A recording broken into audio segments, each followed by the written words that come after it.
It's kind of hard to believe that 2019 was the last time we got an MCU type movie or any kind of content from the MCU, and that was with Endgame. And because of COVID, we had delays in such movies like Black Widow, The Eternals, even the TV series Falcon and the Winter Soldier was delayed. But Phase 4 officially finally kicked off today thanks to Disney Plus releasing WandaVision. And from what I could tell so far, it's a very interesting series. And I think what we gathered from the trailers, that it was going to be something that was quite interesting and very unique on its own. So the first two episodes have been launched, and here is my quick review on them.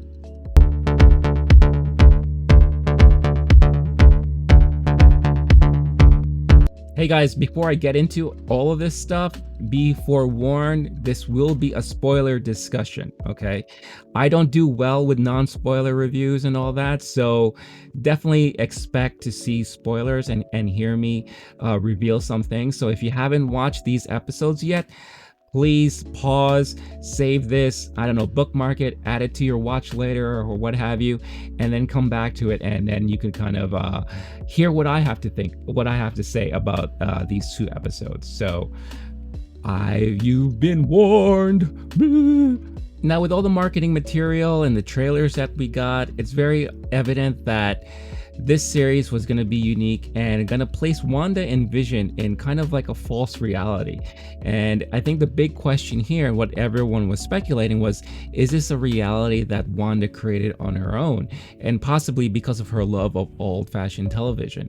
The series looks like it's going to take place in different time periods and different types of TV programming, and the first episode really throws you right into it right away with no explanation or what have you, and it kicks off with kind of like an I Love Lucy, Dick Van Dyke sort of setting, where Wanda and Vision move into this neighborhood for the very first time, and they're trying to acclimate themselves, trying to fit in with everybody else.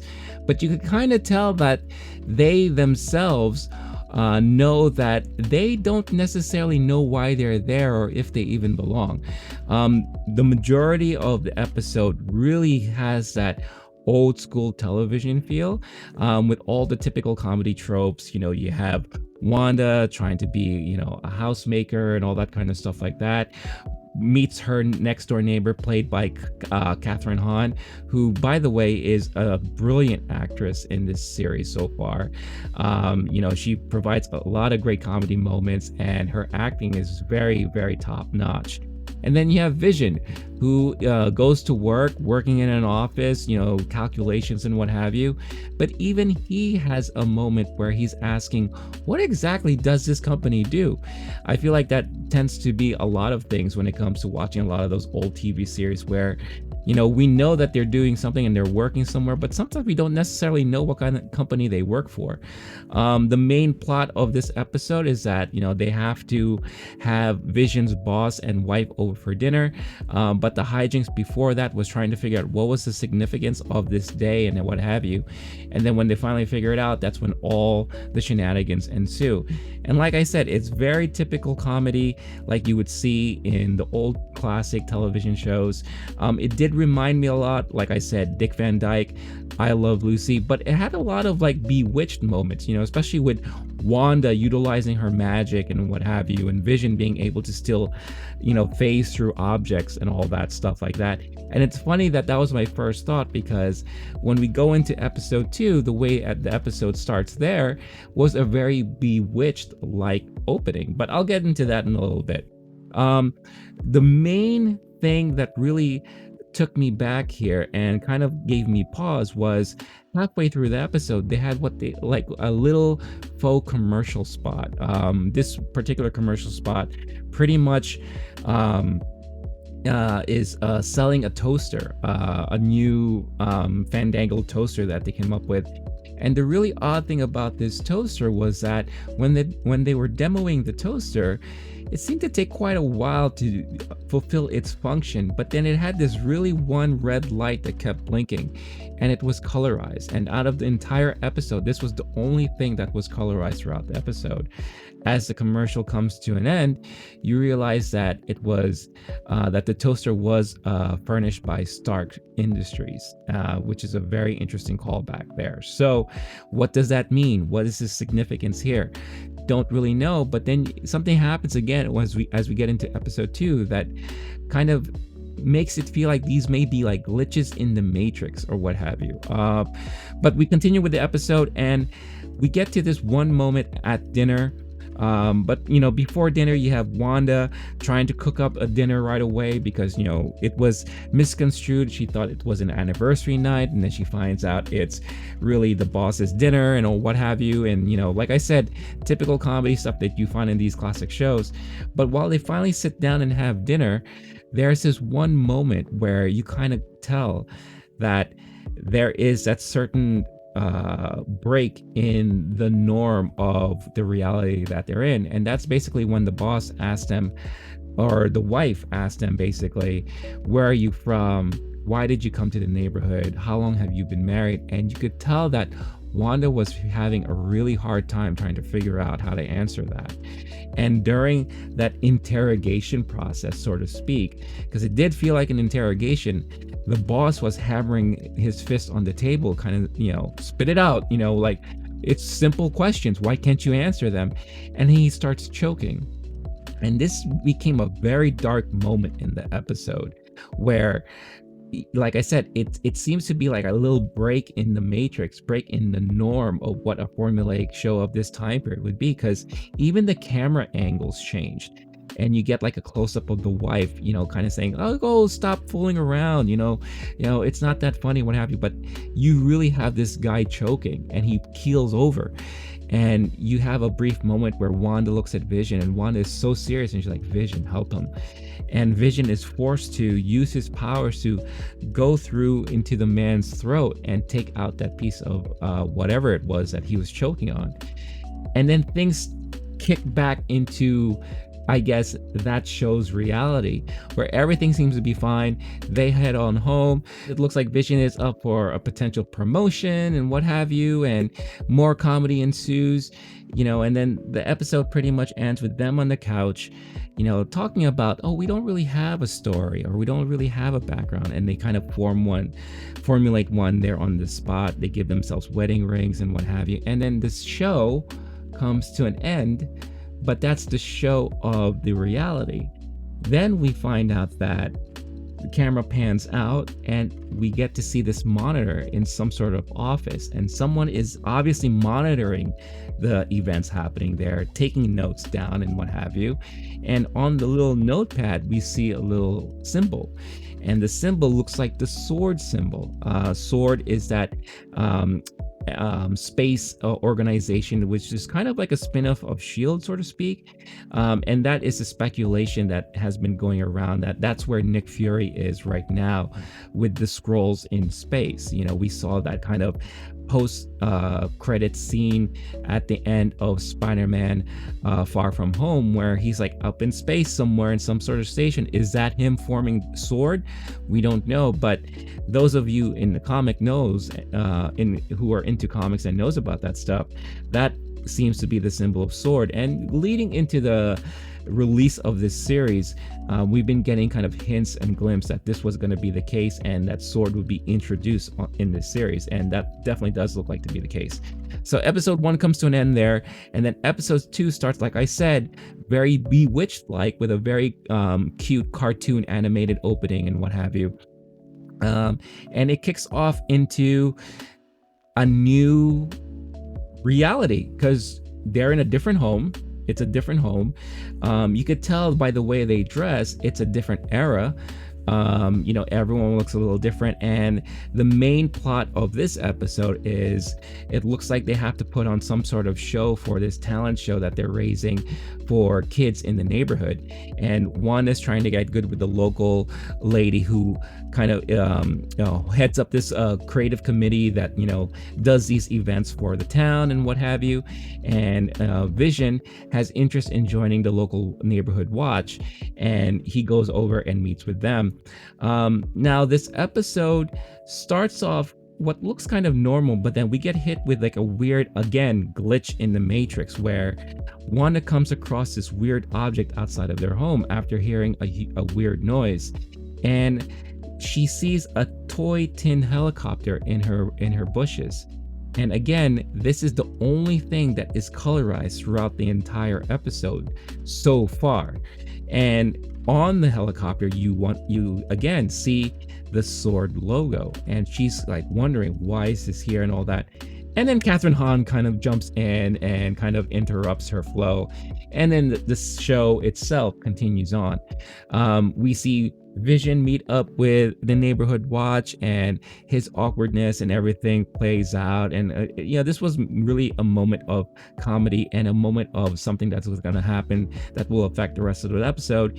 He takes a piece of gum, and you could tell he probably never chews gum ever, and it seems to mess up his insides and kind of alters his well-being, as you'll see later in the episode. But the real meat of this episode is in that creative committee meeting, and I got a lot of weird vibes from this because it felt like a hive mind type of group, because it seemed like this one lady who is like the head of the committee has some sort of control over these people, because she has them kind of answer her in this unison type voice, and that was really, really odd.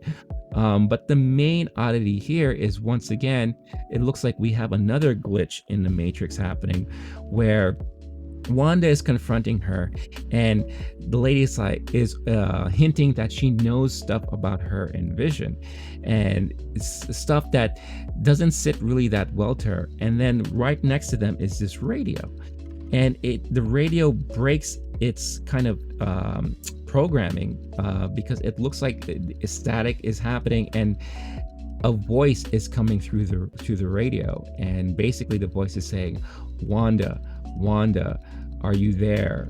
Like, who's doing this to you? And you could really, really hear it. And it kind of shatters and kind of blows up, and the glass that the lady was holding breaks, and she cuts herself, and again the blood that comes out is colorized. One of the few moments where you see color in this episode so far. And then it just breaks into the normal show reality again. So it's very interesting how there are like these little breaks in the reality, and it makes me wonder, especially hearing that voice, is Wanda really doing this? Is this really Wanda's reality? Or has someone done this to her? Has someone kind of like captured her mind and put her in this false reality? Or is it a little bit of both, column A and column B, where she is doing this, but you have another force that could be kind of penetrating and trying to infiltrate that? And we'll talk more about that as we talk about the ending of the episode. But again, in this episode, we have another commercial break, and this time it's the same two actors that we saw in the previous commercial from episode 1. This time it's talking about a watch, and as you see the watch, you could tell that it is a European watch. I believe it was Studger or something like that, but you could visibly see on the watch the Hydra symbol, which is very, very interesting there, and very eerie. So what does Hydra have to do with all of this stuff? And again, it could be hints and foreshadowing of things to come later on in this series. But show continues. They pull off their kind of magic show, and because of Vision's intake of gum, it's really messing him up, like as if he was drunk basically. And he starts displaying his own real powers, and Wanda is forced to kind of cover it up, make sure no one's suspicious. But again, you see this audience watching kind of having that weird hive mind mentality where for some reason there's something about For the Children where they always have to repeat that in unison, and very, very odd, but they pull it off. No one is that suspicious of what's going on. They win the contest, they win the talent show, everyone seems to be happy. They head on home, and it looks like they're about to call it a day for the episode, and then they hear another loud noise outside their home. They go out and they see this weird thing happening where a manhole cover is like opening up, and some dude in a beekeeper's outfit comes out, surrounded by bees. And again, on we see the sword symbol and logo right on his outfit, on his uniform. We get a quick glimpse of the face of the guy, but you can't really tell who it is. It's all shadowy and all that stuff like that, but you could tell this is something that really bothers Wanda. And she gets really upset and she mutters no. And all of a sudden, the episode kind of rewinds. It rewinds back to when they're back in their home, celebrating a surprise little thing. Wanda is pregnant, and it looks like she's about to have a baby. So what does that all mean? Again, a lot of questions from these 2 episodes so far, and very, very odd flow of the series.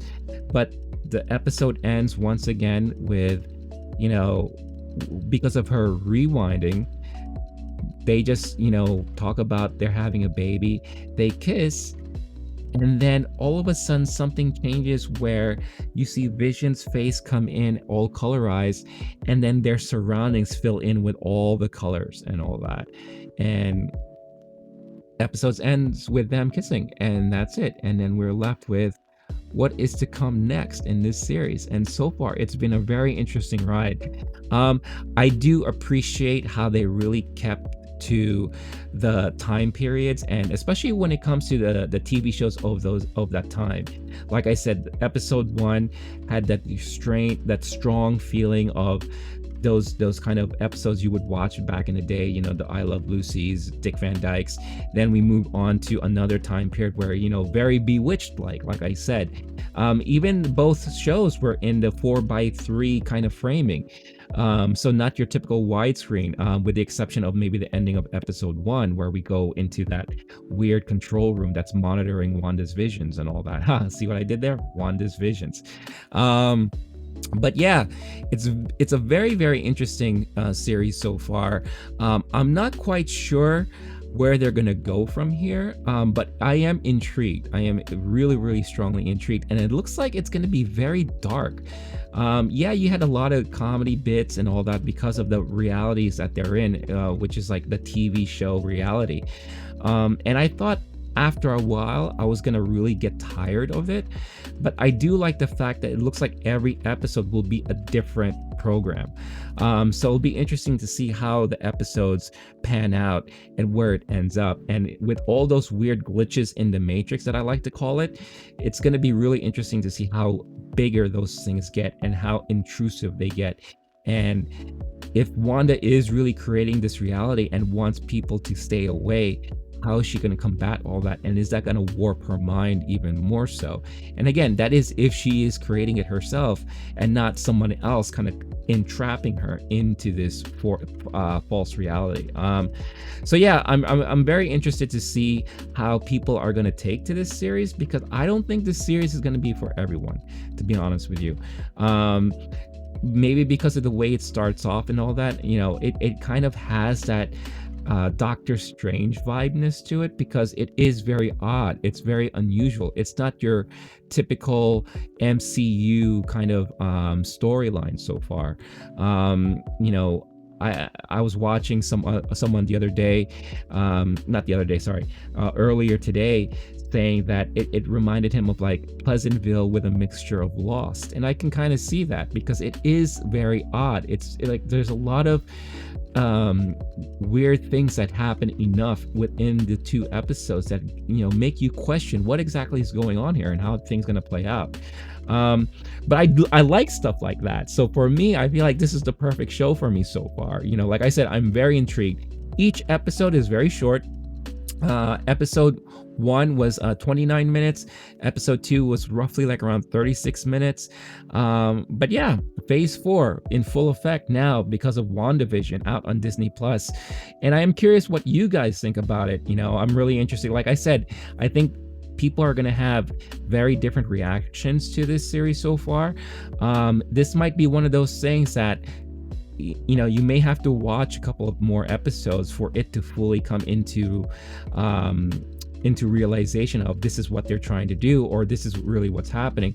or we may not know until maybe the last 2 episodes, three, or maybe the last 3 episodes. That's when things are really going to unravel and all that. But like I said, it's very interesting so far. And Elizabeth Olsen and Paul Bettany, they have such great chemistry together. Like you could tell that they're having a lot of fun filming this, especially portraying these characters in those time periods on these type of programs.